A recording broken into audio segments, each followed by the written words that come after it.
नमस्कार, मैं हूं वीना और आप देख रहे हैं राष्ट्रीय जगत vision news. Chhattisgarh high court ने रेप पीड़ित एक किशोरी को अबॉर्शन की अनुमति दी है। ये किशोरी 6 महीने की प्रेग्नेंट थी। आपको बता दें कि सिंगल बेंच ने शीतकालीन अवकाश के दौरान इस संवेदनशील मामले की सुनवाई की है।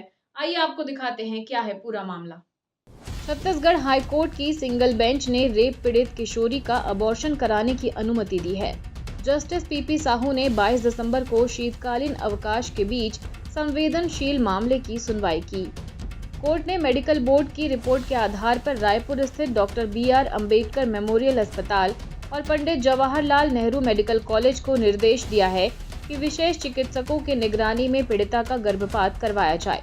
साथ ही भ्रूण का DNA सुरक्षित रखने के निर्देश भी दिए हैं। दरअसल रायपुर जिले की एक 16 वर्षीय नाबालिग लड़की को प्यार में फंसाकर आरोपी युवक ने शादी करने का झांसा दिया, फिर उसके साथ रेप किया। लड़की के परिजनों को तब संदेह हुआ जब बच्ची के पेट का आकार बढ़ने लगा। पूछताछ पर नाबालिग ने पूरी घटना की जानकारी दी, जिसके बाद परेशान परिजन उसे डॉक्टर के पास लेकर गए, जहां जांच के बाद पता चला कि किशोरी 25 सप्ताह की गर्भवती है।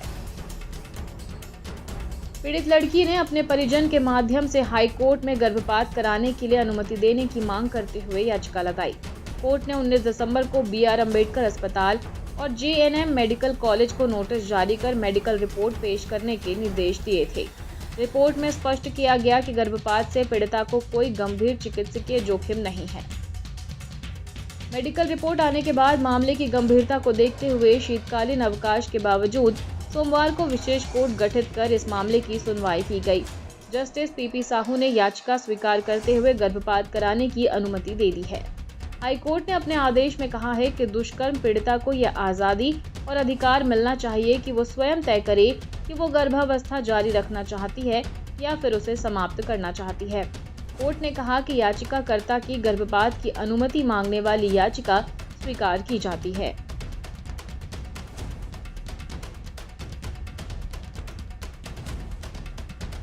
और फिलहाल खबरों में इतना ही। अपडेटेड रहने के लिए हमारे चैनल को सब्सक्राइब कर लीजिए। नई खबरों का नोटिफिकेशन के लिए बेल आइकन जरूर दबाइए। नमस्कार।